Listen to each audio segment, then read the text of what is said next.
দিনের বেলা যেমন তেমন রাত্রে বেলা ঘুমোতেই পারি না, কিছু একটা করেন। সর্বনাশ, আপনার শরীরে তো অনেক পুরনো ভয়ঙ্কর একটা রোগ ঢুকে রইছে। আরে ডাক্তার কি করতেছেন, আসতে বলেন, ভয়ঙ্কর রোগ বাইরেই বসে আছে। ডাক্তার ডেলিভারি কি হয়ে গেছে? আমার বউ আর বাচ্চার এখন কি অবস্থা? খুব খারাপ অবস্থা, যে কোনো একজনকে বাঁচাতে পারবো, বলেন কাকে বাঁচাবো? তাইলে আপনি এক কাজ করেন, বাচ্চাটাকেই বাঁচান। আপনি কি বোকা নাকি? মোবাইল থাকলে এরকম বাচ্চা অনেক ডাউনলোড করতে পারবেন।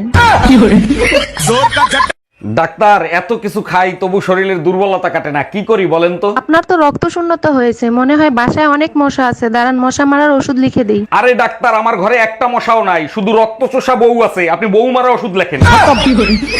Bye bye, tata. ডাক্তার মাত্র 6টা সেলাই করছেন, তার জন্য 600 টাকা দিবেন, একটু কম নেন। দেখেন, আমরা বিদেশি সুতো দিয়ে সেলাই করে থাকি, ঘা তাড়াতাড়ি শুকিয়ে যায়। এটা কোনো কথা? একটু কম নিতে পারবেন না? নেন আপনার টাকা রাখেন। দেখেন 1000 টাকা খুচরো নেই তো, আর একটা হাতে আর 4টা সেলাই করে দেই। ডাক্তার ডেলিভারি কি হয়ে গেছে? জি, বাচ্চা এবং বাচ্চার মা দুজনেই সুস্থ আছে। তা ছেলে হইছে না মেয়ে হইছে? গার্লফ্রেন্ডকে বলে না একবার দেখে ডিলিট করে দেবো, তাই হইছে। বুঝলাম না, একবার দেখেই ডিলিট করে দেবো মানে কি? না বোঝার কি আছে, ছেলে হইছে। ডাক্তার জলদি কিছু করেন, আমারে কুত্তায় কামড়াইছে। সর্বনাশ হয়েছে, আশ্বিন মাসে কুত্তা কামড়াইলে রোগী বাঁচানো দেয়। এগুলো কি বলেন ডাক্তার? তাইলে কি বাঁচার কোনো উপায় নাই?